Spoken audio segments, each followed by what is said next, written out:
시간인데요.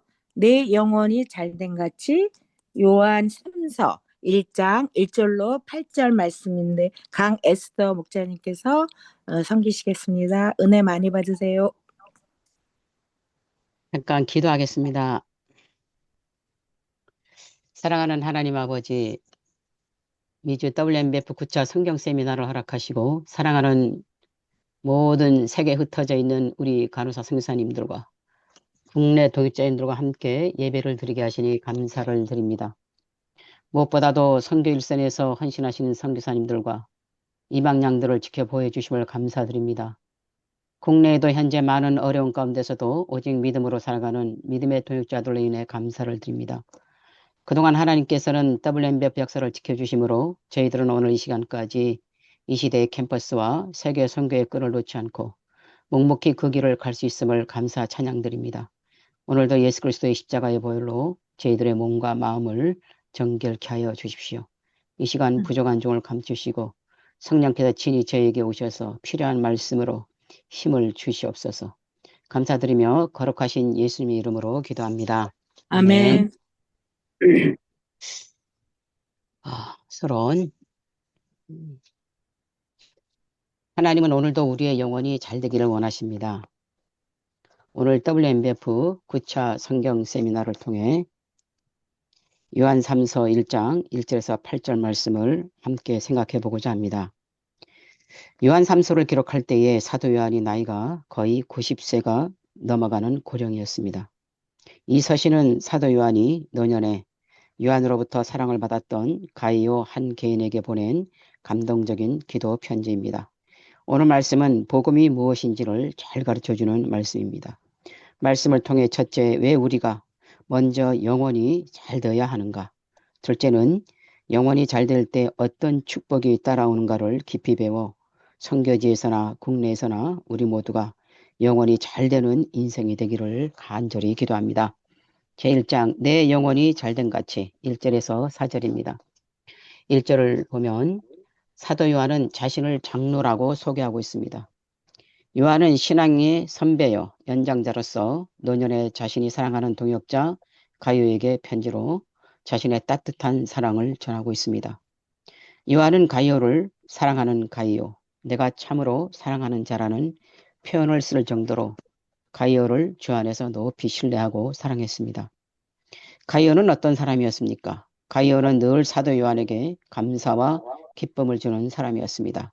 3절과 4절을 보면 가이오는 사도 요한이 복음을 전해서 회개하고 예수를 믿고 사도 요한으로부터 훈련받고 양육받은 자였습니다.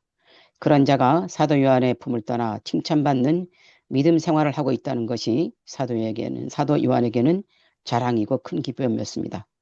요한이 이처럼 가이오를 사랑했던 이유는 그가 진리에 헌신한 진리의 사람이었기 때문입니다. 이처럼 진리는 그들로 하여금 서로 사랑하게 만들었습니다. 2절을 보십시오. 사랑하는 자여, 내 영혼이 잘된 같이 내가 범사에 잘되고 강건하기를 내가 간구하노라고 하였습니다. 사도 요한은 가이오를 생각하면서 이 편지를 쓰는데 얼마나 축복을 주고 싶었으면 사랑하는 자여, 내 영혼이 잘된 같이 범사에 잘되고 강건하기를 내가 간구하노라고 표현했겠습니까? 요한은 가이오를 사랑하는 자라고 부르고 있습니다. 요한은 요한복음에서 자신을 예수님께서 사랑하시는 그 제자라고 3번이나 소개하고 있습니다. 예수님이 요한만을 사랑하지는 않았을 것입니다. 예수님은 12사도를 똑같이 사랑하셨습니다. 그러나 요한은 자신을 예수님의 사랑하시는 자로 발견하였습니다. 그래서 요한은 그 받은 사랑을 양들에게 주고자 했습니다. 이것이 예수님의 사랑입니다. 예수님도 처음 메시아 사역을 시작할 때에 너는 내 사랑하는 아들이라 내가 너를 기뻐하노라라는 음성을 들었습니다. 그리하여 예수님이 평생 한 것은 그 사랑으로 제자들을 사랑하시고 모든 인간을 사랑하신 것이었습니다. 우리도 하나님 앞에서 나를 사랑받은 자로 발견해야 합니다. 내가 사랑을 많이 받고 있다는 것을 알 때 우리는 행복을 느낄 수 있습니다. 그리고 다른 사람을 사랑할 수 있습니다. 사랑을 많이 받은 자는 사랑을 나누어 줄 수 있기 때문입니다. 그러면 요한은 가이오가 어떤 자가 되기를 원하고 있습니까? 2절을 다시 보겠습니다. 사랑하는 자여, 내 영혼이 잘된 같이 내가 범사에 잘되고 강건하기를 내가 간구하노라. 요한은 예수님 안에서 누릴 수 있는 세 가지 축복을 말하고 있습니다. 첫 번째 축복은 영혼이 잘 되는 것입니다. 영혼이란 무엇일까요? 창세기 2장 7절에 보면 여호와 하나님이 땅의 흙으로 사람을 지으시고 생기를 그 코에 불어넣으시니 사람이 생명이 되니라. 영혼이란 하나님 안에서의 누리고 있는 영적인 생명을 뜻합니다. 즉 하나님의 거룩한 영을 우리 마음속에 소유한 그 생명력 있는 상태를 말합니다. 그러므로 영혼이 잘 된다는 것은 하나님과 깊은 사랑의 관계성을 맺고 하나님 안에서 참된 평안과 자유와 기쁨을 누리는 것입니다. 인간은 영적인 존재입니다. 그래서 우리가 가지고 있는 대부분의 문제는 환경에서 다가오는 문제가 아니라 영적인 문제라는 것을 알게 됩니다. 우리의 영혼이 강해져서 영혼이 잘 되면 다 풀리게 되어 있습니다. 물질 문제든 건강 문제든 인간관계 문제든 영혼이 강해지면 다 풀려지게 되어 있습니다. 그래서 사도 요한은 가장 중요한 것이 영혼이 잘 돼야 하는 것을 첫째로 삼았던 것입니다. 그러나 세상 사람들은 영혼에 대해서 관심이 없습니다. 그들의 궁극적인 관심은 오직 육신과 육신의 건강과 세상에서 누리는 행복과 성공뿐입니다. 우리가 어떻게 해야 영혼이 잘 될 수 있습니까? 창세기 3장을 보면 인간은 처음 에덴 동산에서 행복했습니다. 그들은 하나님의 생명을 갖고 있었습니다. 육체는 건강하였습니다. 환경도 부족함이 없었습니다. 그러나 사람이 죄를 지은 후에 그들은 하나님을 떠났습니다. 그때 저주가 왔습니다. 영혼은 하나님과 분리되어 영원히 죽게 되었습니다. 그 영혼에 허무와 두려움이 왔습니다. 영혼은 메말라 인생의 참 의미를 찾지 못하고 방황하며 생명력을 잃고 어두운 사망 권세 아래서 죄악되게 살 수밖에 없었습니다. 저희의 과거의 삶이 그랬습니다. 불교와 유교의 뿌리 깊은 집안에서 태어나 어릴 적부터 저는 예수님이 어떤 분인지 알지도 못하였고 다만 사람은 착하게 살아야 한다는 유교주의 사상의 지배를 받으며 자랐습니다. 중학교 입학 전까지 저희 집안은 부족함 없이 부유하게 살았습니다. 그러나 중학교 입학 당시 어머니의 계모임의 실패로 보증을 잘못 서는 바람에 저희 집안은 하루아침에 망하게 되어 그때부터 저 인생은 살아남기 위해 오직 공부가 인생의 목표가 되어버렸습니다. 그러나 예수님 없이 살아있던 저 인생은 허무와 공허와 혼돈과 흑암의 깊은 죄 가운데 제 운명을 슬퍼하며 살았습니다. 그런 저를 하나님께서는 불쌍히 여기시고 사우디 땅으로 취업 간호사로 가게 하셨고 그곳에서 2년 동안의 용광로 훈련을 받고 김은혜 채사라 강두보라 등 5명의 간호사들과 함께 다시 한국으로 돌아와 고 김요한 목자님과의 창세기 말씀 공부를 통해 하나님은 저의 깊은 운명주의에서 구원하여 주셨습니다. 저는 예수님의 십자가를 통해 제사함 받고 죄악과 어둠에서 벗어나 성령으로 새롭게 거듭나게 되었습니다. 저의 모든 죄를 예수님께 나아가 회개하고 과거의 죄악에서 벗어나 새 생명을 얻었을 때 저희는 진정한 자유를 누리게 되었고 생명 살리는 MBF 목자로 쓰임받는 축복의 인생이 되었습니다. 이때 저에게 임한 가장 큰 축복이 바로 나의 영혼이 잘되기 시작했다는 점입니다. 지금도 생각하면 그때의 기쁨과 감격을 잊을 수 없습니다. 거듭남을 통해서 새 생명을 얻고 하나님과 사랑의 관계성을 회복할 때 영혼이 잘 될 수 있는 하나님의 법칙을 저는 체험했습니다. 둘째 축복은 범사에 잘 되는 것입니다. 범사가 잘 된다는 것은 모든 환경에 하나님이 축복이 임하는 것을 말합니다. 하나님은 우리의 환경도 변화시켜 주십니다. 우리가 무엇을 하든지 하나님이 그 일에 함께 하심이 나타납니다.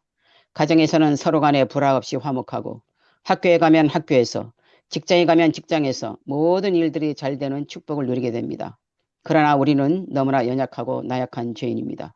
죄인은 우리가 어떻게 범사에 잘 될 수 있습니까? 하나님이 나와 함께 하셔야 합니다. 하나님이 함께 하시기 위해서는 예수님을 마음의 중심에 모시고 예수님께 순종해야 합니다. 그리하면 성령께서 우리와 함께 해주십니다. 저주가 물러가고 하나님의 축복이 임합니다. 셋째 축복은 강건함을 누리는 것입니다. 여기서 강건함이란 세상을 살아가면서 육체적, 정신적 모든 질병에서 자유로운 건강함을 뜻합니다. 우리의 육체가 건강해집니다. 인간은 끊임없이 육체적 편안함과 편리함을 추구하고 삶에 대한 욕구를 발산함으로 세계 문명을 발달시켜 왔습니다. 최근 현대사회는 최첨단 의학기술 발달과 정보통신 발달뿐 아니라 제4차 혁명이라는 AI 시대를 우리는 맞이하게 되었습니다. 세계하라는 모토 아래 문화 경제를 중심으로 많은 정보 공유와 거래를 통해서 예전보다 나은 삶을 살 수 있게 되었습니다. 그러나 어떻습니까? 과연 사람들은 행복해 할까요? 그렇지 않다는 사실입니다. 현대사회는 미디어와 컴퓨터의 발달로 사이버 공간에서 만남을 갖고 대화를 하기 때문에 서로 간의 인간적인 유대감이 형성되지 않습니다. 또 핵가족화로 이웃과 친지들과의 관계성도 단절되었습니다. 요즘 이런 사회 문제들이 대두되면서 각종 스트레스와 정신병 등으로 고생하는 사람들이 많습니다. 이처럼 육체적, 정신적으로 어둡고 치밀한 세대에서 우리가 어떻게 강건함을 얻을 수 있을까요?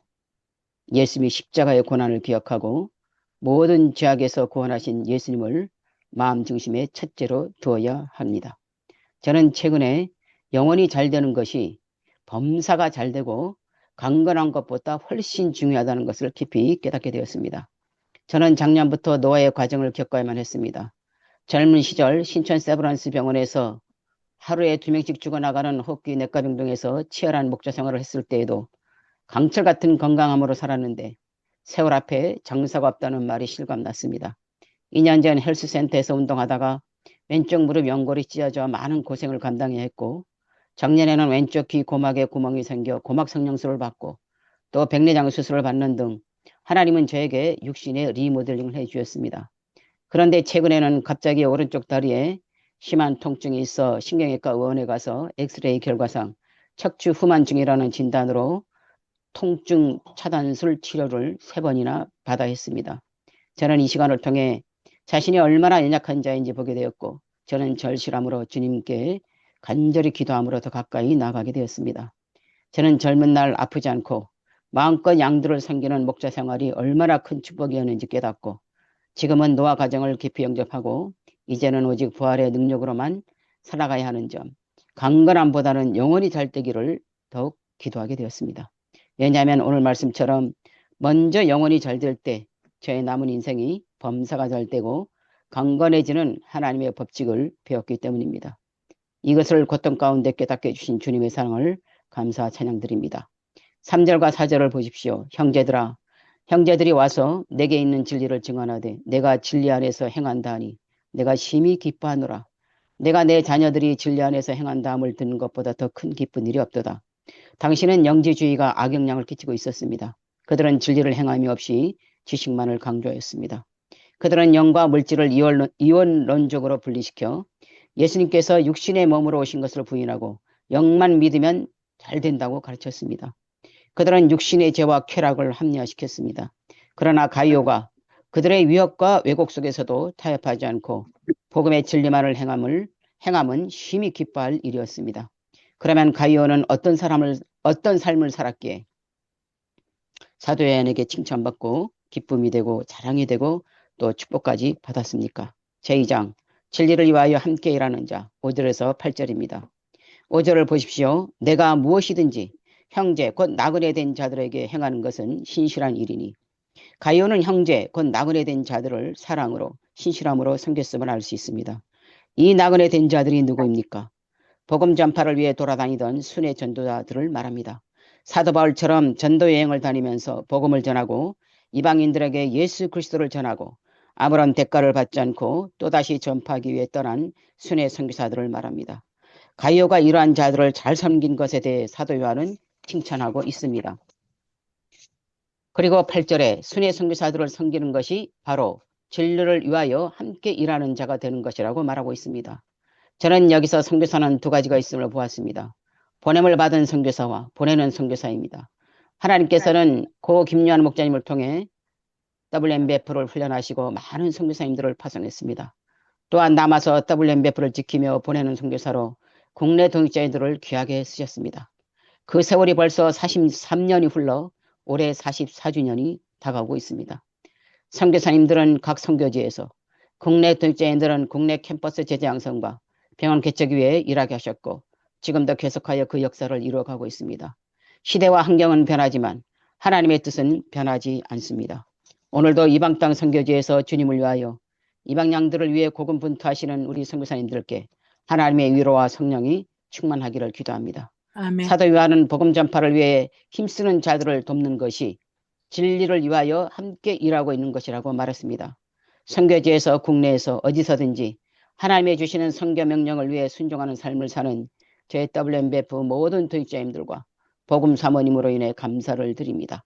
저는 복음 역사를 섬기다가 힘들 때면 늘 선교지에서 헌신하시는 선교사님들을 생각하며 힘을 얻습니다. 한국은 우리말로 양들을 섬기는데 미국은 영어로, 그리고 문화가 다른 척박한 이방 땅에서 간호사 일을 감당하며 목숨 걸고 선교 사역을 감당하는 모습을 떠올리면 제가 국내에서 힘든 것은 아무것도 아님을 깨달으며 훌을 털고 일어서게 됩니다.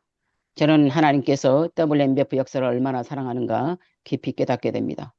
가요의 진실된 섬김이 바로 우리 WMBF 섬김임을 생각할 때 하나님은 끝까지 저희들을 포기치 않고 하나님의 영적 유산을 후손들에게까지 이어가게 하실 것을 믿습니다. 벌써 60대를 훌쩍 뛰어넘어 70대를 바라보는 WMBF 1세대의 선교사님들과 목자님들의 섬김과 헌신이 헛되지 않아 하나님께서는 그 믿음대로 후손에게 남기게 하실 것을 믿습니다. 그리하여 저는 이제 장차 WMBF 사단 법인을 만들고자 기도 가운데 있습니다. 그러나 현실이 그렇게 넉넉지 않습니다. 때로는 고민이 많고 이 일을 과연 어떻게 감당할 수 있을까? 참 한계성을 느낄 때가 너무나도 많지만 그러나 이 일 역시 하나님께서 저희들에게 마지막으로 이 일을 하나님께서 행해 주실 것을 저는 믿고 기도로 준비하고 있습니다. 진리를 위하여 함께 일하고 있다는 것을 생각할 때 양들을 맡겨주신 주님께 참으로 감사를 드립니다. 비록 그 길이 십자가의 길이지만 행복을 주는 기쁨이기에 저는 오늘도 힘을 내어 달려나갑니다. 가요는 신실한 섬김을 통하여 축복을 받았습니다. 이처럼 생명을 다해 섬기시는 우리 WMBF 선교사님들과 국내 동역자님들 모두가 축복받으실 것을 저는 믿습니다. 영혼이 잘되고 범사에 하는 모든 일들이 잘되며 강건한 삶을 살 것을 믿습니다. 그래야 하나님 나라를 위하여 귀히 쓰임받으며 또 그 나라를 세우는데 함께 참여하며 영광스럽고 빛나는 생애를 살 것을 믿습니다. 한마디, 사랑하는 자여 내 영혼이 잘된 같이 내가 범사에 잘되고 강건하기를 내가 간구하노라. 감사합니다. 아멘.